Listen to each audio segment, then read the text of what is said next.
দর্শক, ঘটা করে 16ই জুলাই জুলাই শহীদ দিবস হিসেবে পালন করা হলো। সরকারি উদ্যোগে পালন করা হয়েছে, বেসরকারি উদ্যোগে বিভিন্ন রাজনৈতিক দলও পালন করেছে। আমরা এনসিপির বিশেষ আয়োজন দেখেছি, জামাতের বিশেষ আয়োজন দেখেছি, বিএনপির বিশেষ আয়োজন দেখেছি এবং একটি আয়োজনে আবু সাঈদের স্মরণ আয়োজনে মুক্তিযুদ্ধ মন্ত্রী উপস্থিত ছিলেন এবং সেখানে লোক সংখ্যা, লোক সমাগম একেবারেই কম হওয়ায় মন্ত্রী ক্ষুব্ধ হয়েছেন, হতাশ হয়েছেন, হতাশা ব্যক্ত করেছেন। মাত্র 2 বছরের মাথায় কেন এরকম পরিস্থিতি তৈরি হলো? কেন জুলাই শহীদদের ব্যাপারে মানুষের আগ্রহ কমে যাচ্ছে? কেন জুলাই 2 বছরের মাথায় এসেই বিতর্কিত পর্যায়ে চলে যাচ্ছে? এর পেছনে দায়টা কার কিংবা কাদের? এর পেছনে দায় কি আওয়ামী লীগের কিংবা জুলাই বিরোধী যারা মনোভাব পোষণ করেন তাদের, নাকি এর পেছনে দায় জুলাইয়ের পক্ষে যারা ছিলেন তাদের কার্যক্রম, তাদের কার্যকলাপ, তাদের কথাবার্তা এবং তাদের অসংলগ্ন আচরণ? কোনটা আদতে দায়ী? জুলাই শহীদ দিবস হিসেবে দ্বিতীয় বছর যখন পালন করা হচ্ছে, সেই প্রেক্ষাপটে এই আলোচনা খুবই গুরুত্বপূর্ণ হয়ে উঠেছে জাতির জন্য এবং সেই গুরুত্বপূর্ণ ইস্যুতেই আমরা একটু আলোচনা করে বোঝার চেষ্টা করব জুলাইকে কলঙ্কিত করা, জুলাইকে বিতর্কিত করা, জুলাইয়ের সম্মানহানি করা, জুলাইকে 2 বছরের মাথায় প্রায় হারিয়ে ফেলার ব্যাপারটা কেন দাঁড়ালো, কাদের কর্মকাণ্ডে হলো এগুলো।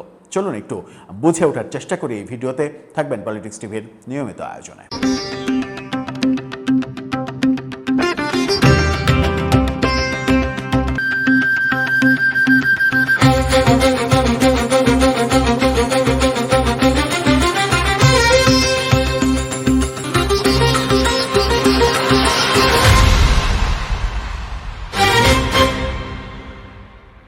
দর্শক, বলছিলাম যেটা যে জুলাই মাত্র 2 বছরের মাথাতেই কেন এত অবহেলিত হয়ে যাচ্ছে। যেমন মুক্তিযুদ্ধ মন্ত্রী আবু সাঈদের স্মরণ আয়োজনে লোকজনের সমাগম দেখছেন না, কম দেখছেন, এজন্য হতাশা ব্যক্ত করছেন। এই হতাশার জন্ম কোথা থেকে হচ্ছে? 2 বছরের মাথায় কেন আমরা আওয়ামী লীগকে প্রাসঙ্গিক হতে দেখছি? আওয়ামী লীগের নেত্রী পালিয়ে থাকা অবস্থা থেকে দেশে ফিরতে চাইছেন।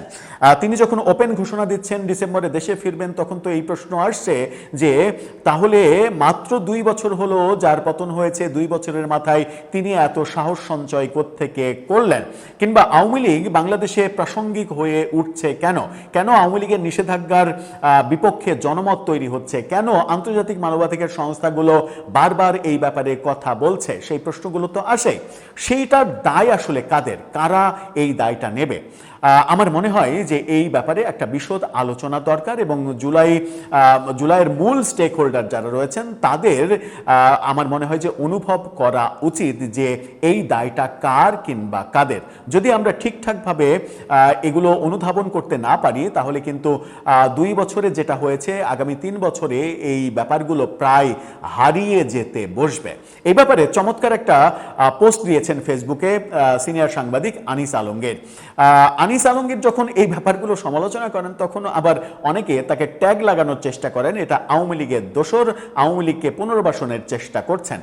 যার যেটা কাজ সে সেটা করবে, ট্যাগের রাজনীতি বাংলাদেশে শুরু হয়েছে।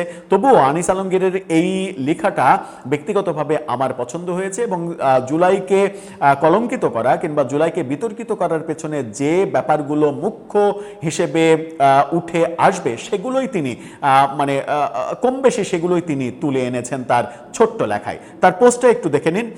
সেই পোস্টে তিনি বলছেন, জুলাইয়ের সুযোগ নিয়ে আমাদের সংবাদ মাধ্যমে কিছু বিতর্কিত চরিত্রের অনুপ্রবেশ ঘটেছে। এরা কখনো ব্যারিস্টার, আবার কখনো অর্থনীতিবিদ, কখনো শিক্ষক, কখনো খুচরা পার্টির বড় নেতা সেজে টকশোতে হাজির হয়। টকশো এবং মাঠের বক্তৃতায় এরা এমন সব মন্তব্য করছে যা আমাদের জাতীয় চেতনার মূলে আঘাত হানে। এরা প্রকাশ্যে বলছে 16ই ডিসেম্বর বিজয় দিবস মানি না, মুক্তিযুদ্ধের আগে মুক্তিযোদ্ধারা 3 লাখ বিহারি হত্যা করেছে, কিংবা জাতীয় সঙ্গীত বাজলে দাঁড়িয়ে সম্মান জানাতে অস্বীকৃতি জানাচ্ছে। শুধু তাই নয়, পাকিস্তানি সুরে বঙ্গবন্ধুকে গাদ্দার বলা, আল বদর, আল শামসকে স্রেফ ছাত্র সংগঠন হিসেবে জাস্টিফাই করা এবং রাজাকারদের যুদ্ধাপরাধকে পাকিস্তানকে ঐক্যবদ্ধ রাখার চেষ্টা বলে সাফাই গাইতেও এদের বাধছে না। উপরন্তু জুলাইয়ের বিপক্ষে কথা বললেই জিভ ছিঁড়ে ফেলার মতো ফ্যাসিবাদী হুমকিও তারা দিচ্ছে। শেখ হাসিনার আমলে অদেখা অজানা, ইউনূসের আমলে হঠাৎ গজিয়ে ওঠা এই তথাকথিত জুলাই যোদ্ধারা ২৪ সালের গণঅভ্যুত্থান দিয়ে ৭১-এর মহান মুক্তিযুদ্ধকে আড়াল করার যে অপচেষ্টা চালাচ্ছে তা মূলত জুলাইয়ের মূল চেতনাকেই চরমভাবে অপমান করে। এদের এই উগ্রতা ও ইতিহাস বিকৃতি সরকার দেখছে বলে মনে হয় না। সাধারণ মানুষ দেখার পর জনমনে জুলাইয়ের প্রতি শ্রদ্ধা জাগবে নাকি ক্ষোভ ও ঘৃণা তৈরি হবে তা নিয়ে প্রকৃত জুলাই যোদ্ধাদের এখনই গভীরভাবে ভাবা উচিত। তাই তাদের দৃষ্টি আকর্ষণ করে বলছি, বাইরে শত্রু না খুঁজে, আবারও বলছি, বাইরে শত্রু না খুঁজে দয়া করে আপনাদের চারপাশে ছদ্মবেশে থাকা জুলাইয়ের এই আসল শত্রুদের খুঁজুন। ২ বছরে জুলাই চেতনার কি হাল হয়েছে তা তো নিজের চোখেই দেখছেন। সময় গেলে কিন্তু সাধন আর হবে না। খুবই চমৎকার একটা কথা বলেছেন, যেখানে তিনি কোনো নাম উল্লেখ করেননি, কিন্তু আমরা গণমাধ্যমে যেটা দেখছি প্রকাশ্যে বিজয় দিবস মানেন না, ১৬ই ডিসেম্বর বিজয় দিবস মানেন না, ১৬ই ডিসেম্বর আমাদের বিজয় দিবস না, এই বক্তব্য কে দিচ্ছেন এটা তো আমরা সবাই জানি। তার মাথায় একটি চুলও নেই এবং কপালে মানে এমনভাবে কালো দাগ রয়েছে যেন দেখে মনেই হয় যে তিনি একটা ফেরেস্তা কোয়ালিটির মানুষ, যিনি সেনানিবাস উড়িয়ে দিতে চেয়েছিলেন। এই যে ১৬ই ডিসেম্বর বিজয় দিবস মানেন না, এবং সম্প্রতি একদিন আগেই তার মানে এরকম বক্তব্যও শুনেছি, এরকম অধ্যত্বও শুনেছি যে তিনি বলছেন বাংলাদেশে মন্ত্রী এমপি হওয়া এটা আমার কাছে কোনো ব্যাপারই না, বহু দল আছে যারা আমাকে মন্ত্রী এমপি বানাতে চায় কিন্তু আমি হই না। তাকে পাল্টা প্রশ্ন করা হয়েছে ২১শে টেলিভিশনের একটা অনুষ্ঠানে, তাকে পাল্টা প্রশ্ন করা হয়েছে কোন দল আপনাকে মন্ত্রী বানাতে চাই, এমপি বানাতে চাই, তখন তিনি বলেছেন নাম দলের নামে না যায়, আমরা অন্য প্রসঙ্গে থাকি। এই যে ব্যাপারকে, এছাড়া অনেক বাজে কথা আমরা দেখেছি। একটি ধর্মভিত্তিক দলের সংরক্ষিত মহিলা আসনের নতুন এমপি তিনি বলছেন যে ৭১-এর যুদ্ধটা এটা মূলত ভারত পাকিস্তান যুদ্ধ, এটা ভারতের সঙ্গে পাকিস্তানের যুদ্ধ হয়েছে, এটা আমাদের যুদ্ধ না, এরকম বয়ান দিচ্ছেন। একজন ব্যারিস্টার যে দলের সমর্থন করেন সেই দলের আমির বলছেন তার দলে কেউ জীবনে কোনোদিন একটা সিগারেটের টানও দেয় না, কোনো নেশা করা তো অনেক দূরের কথা। সেই ব্যারিস্টারের ভিডিও ফাঁস হয়েছিল, যিনি বিড়ি টানছেন, সুখ টানতে দিচ্ছেন এবং সুখ টান দিয়ে ফেলে দিয়ে তারপরে ক্যামেরার সামনে আসছেন, এরকম ভিডিও ফাঁস হয়েছিল। সেই ব্যারিস্টার দেদারসে বলে যাচ্ছেন যে মুক্তিযুদ্ধে ৩০ লক্ষ শহীদ, এগুলো ভুয়া কথা। দেদারসে বলে যাচ্ছেন যে শহীদের সংখ্যা খুব বেশি হলে ২,০০০। দেদারসে বলে যাচ্ছেন ১.৫ লক্ষ বিহারি কিংবা ২ লক্ষ ৩ লক্ষ বিহারিকে মারার বিচার এই দেশে হতে হবে। এই যে এই বক্তব্যগুলো যারা দিচ্ছেন তারা কিন্তু জুলাইয়ের স্টেক হোল্ডার হিসেবে নিজেদেরকে দাবি করছেন।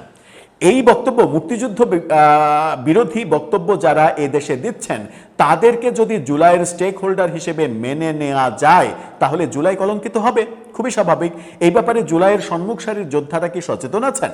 আমার মনে হয় তারা সচেতন নেই। তারা মনে করছে যে এদের কণ্ঠটা আমাদের খুব কাজে লাগছে, কিন্তু এদের কণ্ঠটা যে মারাত্মকভাবে জুলাইকে ভয়াবহ সর্বনাশের দিকে, মানে কি বলবো, যে ইমেজ সংকটের দিকে নিয়ে গেছে, তারা বোধহয় টের পায়নি। এবং জুলাইয়ের সব থেকে বড় ক্ষতিটা যিনি করেছেন তার নাম প্রফেসর ইউনূস। তিনি এই দেশে মবতন্ত্র কায়েম করে, হিংসার চাষাবাদ করে, আদালতে মব করে, প্রতিহিংসা কিভাবে চরিতার্থ করতে হয় সেগুলো দেখিয়ে, এবং শিক্ষার্থীদের পড়ার টেবিলে না বসিয়ে মবের রাজত্বে নিয়ে গিয়ে যে সর্বনাশটা করেছেন, সেই সর্বনাশের মাধ্যমেই মূলত তিনি জুলাইয়ের সব থেকে বড় ক্ষতিটা করেছেন। সেটা কি তিনি কিংবা তারা টের পান এখন? আমার মনে হয় যে এখনো টের পান না। মাত্র ২ বছরের মাথাতেই যখন মানে প্রকাশ্য অনুষ্ঠানে আবু সাঈদের স্মরণ অনুষ্ঠানে লোকজন হয় না এবং সেই ব্যাপারে উপস্থিত মুক্তিযুদ্ধ মন্ত্রী ক্ষোভ প্রকাশ করেন, হতাশা ব্যক্ত করেন, তখন কিন্তু এই প্রশ্নগুলো জুলাইয়ের স্টেক হোল্ডারদের খুব ভালো করে বুঝে ওঠা উচিত এবং তাদের মানে হৃদয়ঙ্গম করা উচিত যে আসলে মূল সমস্যাটা কোথায়।